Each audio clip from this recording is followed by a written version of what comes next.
Inilah kisah Kenshin dan Kaori, seorang pemuda kaya yang menyamar kerja sebagai cleaning service.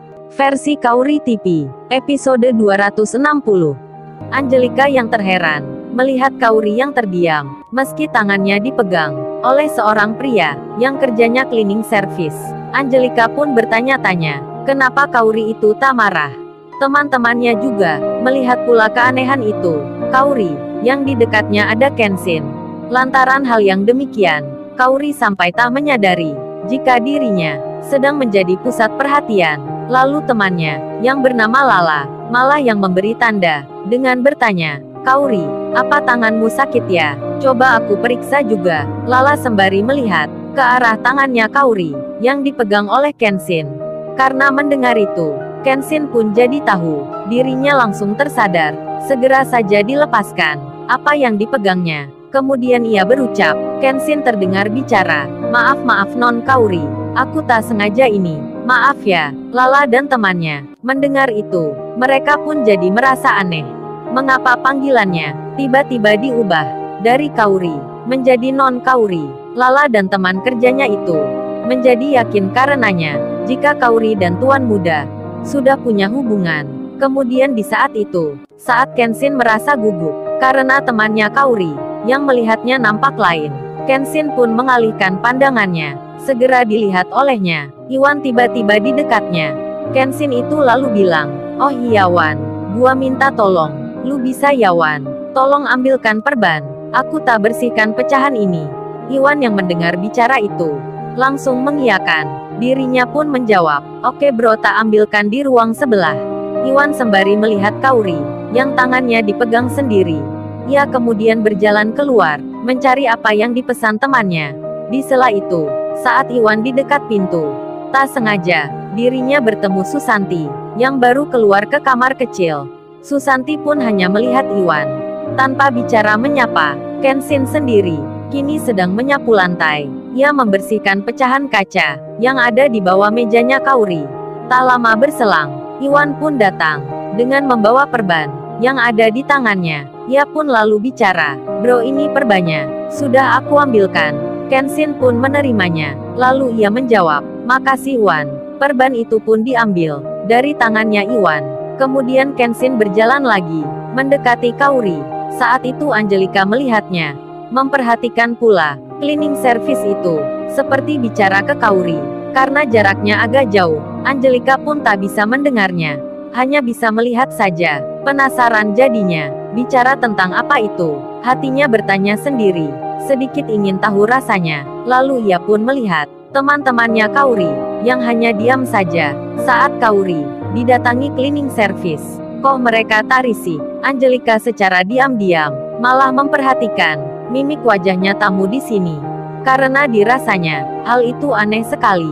Lalu Kenshin, yang di dekatnya Kaori, Kenshin itu bilang, "Non Kaori, ini perbannya, dipakai sendiri bisa ya?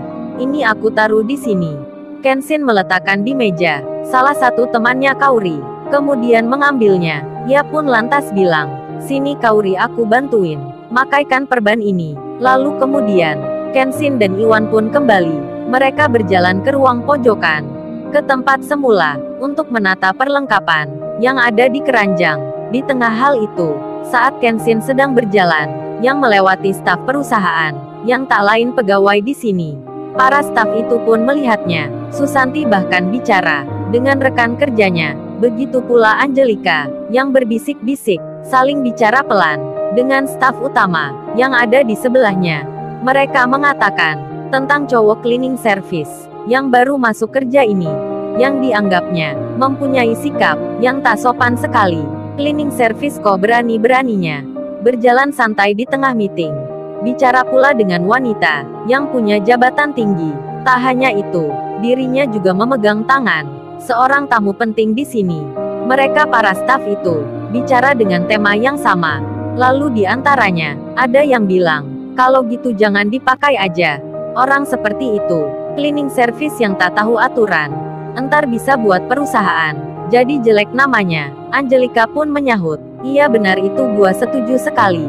Emang dari kemarin sudah aku laporin cleaning service itu, tapi orang HRD malah bilang Gua disuruh tunggu sampai habis kontraknya. Temannya Angelika pun menjawab, kok bisa gitu? Aneh sekali.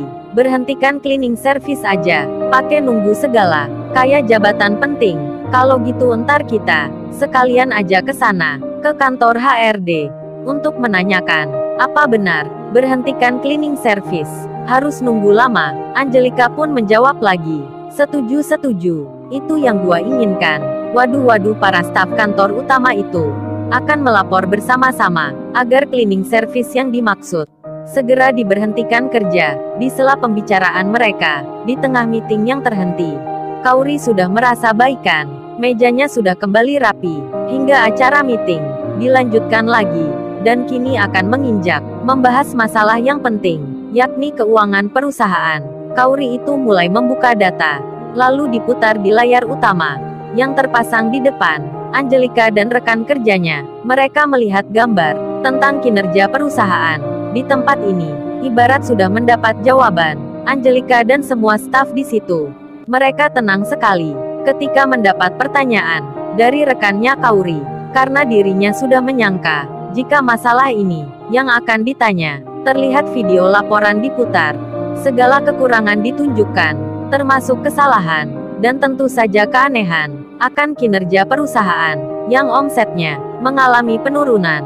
Namun anehnya, barang yang dijual keluar tak sedikit jumlahnya. Kauri menyebut dengan terang, tanpa rasa sungkan.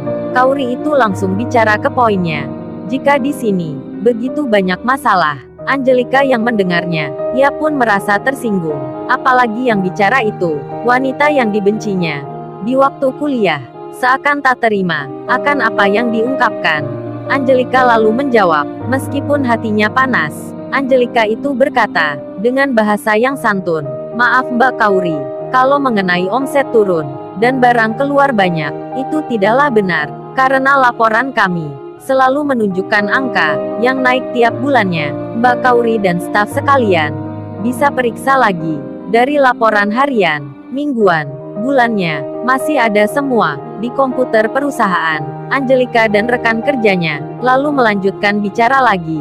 Terus kalau mengenai masalah laporan yang beda, itu bisa kami terima, karena memang tempo hari di kantor kami ada 5 staf karyawan yang bertugas membuatnya. Nah dari situ memang diketahui ketika memasukkan data, mereka sering salah, hingga kami menegurnya. Kemudian kami berhentikan.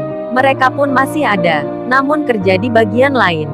Rupanya atasan Angelika, yang mempunyai kuasa di sini, sudah bisa menerka akan masalah yang ditanya, hingga membuat rencana memakai jasa sandiwara dari pegawainya sendiri, yang disuruh pura-pura sering salah input data. Kauri, yang mendapat alasan itu, bersama teman-temannya, ia menulis semua apa yang dikatakan. Lalu Kauri pun berencana nanti akan memeriksa karyawan yang dimaksud. Kauri pun bertanya pula tentang data yang tersimpan di komputer, karena nanti juga akan diperiksa. Angelika dan staf lainnya, mereka terlihat tenang, bahkan sangat percaya diri, karena bukti yang dipunya, yang sedang ingin dicari, sudah dihapus semua, tak tersisa sedikit pun, sampai mereka menjawab dengan ungkapan welcome, yang artinya silahkan dicari. Di tengah pembicaraan, di sela sesi meeting yang mengungkap hal-hal penting, Kenshin dan Iwan yang berdiri di pojokan sambil menata gelas piring, mereka pun mendengar apa yang dikatakan. Terutama Iwan langsung jadi ingat tentang seorang karyawan yang pernah bilang di warung kopi di ujung sore hari, karyawan itu bicara hal penting. Iwan kini baru sadar akan hal yang disimpannya di waktu kemarin yang belum diungkapkan. Kini di tempat meeting, Iwan akan bicara ke Kenshin tentang rahasia. Lalu, bagaimana kisah selanjutnya? Subscribe channel ini untuk episode berikutnya. Terima kasih.